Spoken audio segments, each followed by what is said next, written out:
Hello. Welcome back to Let's Talk Ray Bradbury, the show here on Let's Talk Entertainment, where beginning in 2018, I've been attempting to read and review each of the roughly 600 short stories written by the late, great Ray Bradbury. Today, we're up to our 269th story, which is also the 9th of 25 stories in his 2002 collection, One More Further Road. Today's story is called Beasts.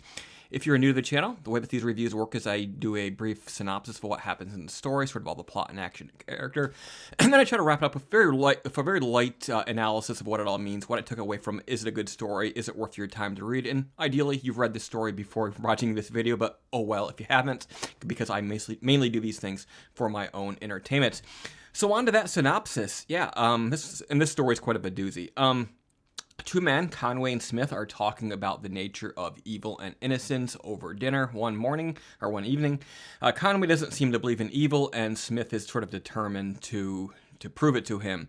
He makes an analogy about the idea that apparently 100,000 people are struck by lightning each year, but somehow you don't know any of them. He also mentioned how sort of people like, God forbid you mentioned the Hitler thing, but Hitler, as bad as he was, no person is absolutely evil. They have some parts of them that are normal. To wrap things up, sort of to prove to him that evil does exist, Conway is given by Smith a phone number, which he's encouraged to call. Conway tries desperately not to call the number, but he's curious. So that night, when his wife's asleep, eventually he does call it, and he hears something really bizarre on the other line. It seems to be 1,000 voices, sort of. It's indescribable. At one point, I almost felt like he was sort of hearing the sounds of hell, but it could have been an orgy, it could have been a party, it could have been anything, but something about it captivates him. The next day, he cannot get it out of his mind. He's obsessed with it. And then at that point, even at one point, he even tries to disconnect the phone, but his wife has it reconnected. Smith tells him, here's the new number. That one number was only good for you last night. There's a new number now, but it's going to cost you more. And again, he finds himself just dying to call the number, unable to look away from it, to avoid it. At one point, he even throws the phone across the room. But eventually, as the story sort of comes to a close, the phone rings and his wife picks it up, and his wife hears the voice, and then sort of, in a sort of a cheeky moment, they go to bed that night, and she invites him over to the other side of the bed. Apparently, she's quite a cold fish normally, but now something has gotten her excited.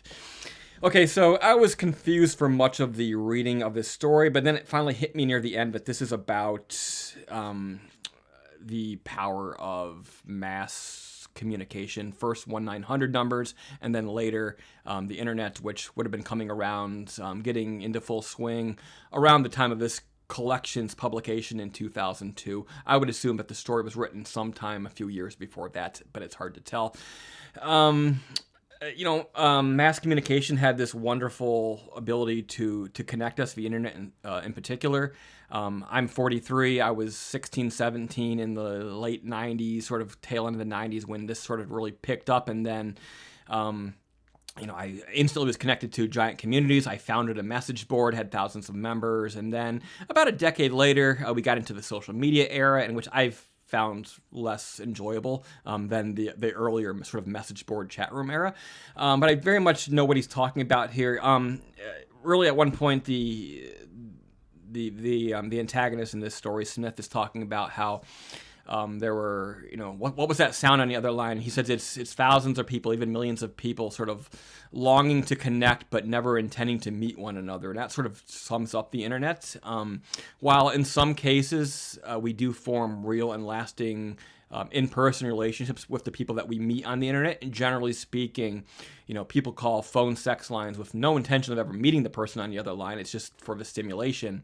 And also we have conversations like this one on this channel, with people who we're never going to meet each other, and we may not even connect with each other beyond this video. You may not even comment, but yet we're desperate to make those connections, which find us scrolling, looking for more things on the internet. So that's sort of what this story is about. It's a little bit prescient. It's, because I don't think things had advanced quite to the level that we see them now at the time of the writing, but very much It speaks to the obsession with the internet, the addiction of the internet, and there's this genuine side of it where people long to connect and to make connections, and those connections are meaningful. But at the same time, there are bad actors, there are evil actors who do things to make the internet more and more addictive and make it harder for you to get away, and then they find ways to take your money, and that's evolving once again now with AI, where now you have sort of AI chatbots,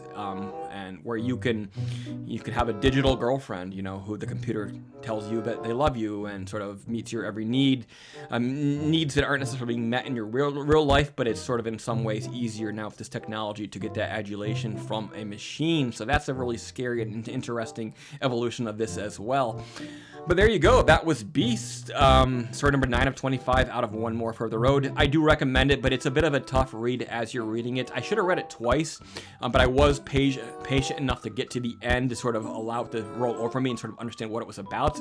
But as I was reading, it was like, what the hell is going on here? Is this a speculative fiction story? Is this a horror story? But no, it's actually, I would say, very much based in reality. And Bradbury was certainly...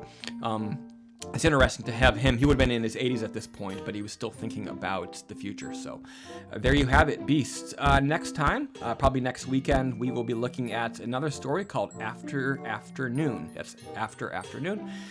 Story number 270 in this project to review each of the roughly 600 short stories of Ray Bradbury. Thank you for tuning in, and don't fall for any AI on the computer while you're gone. See you later.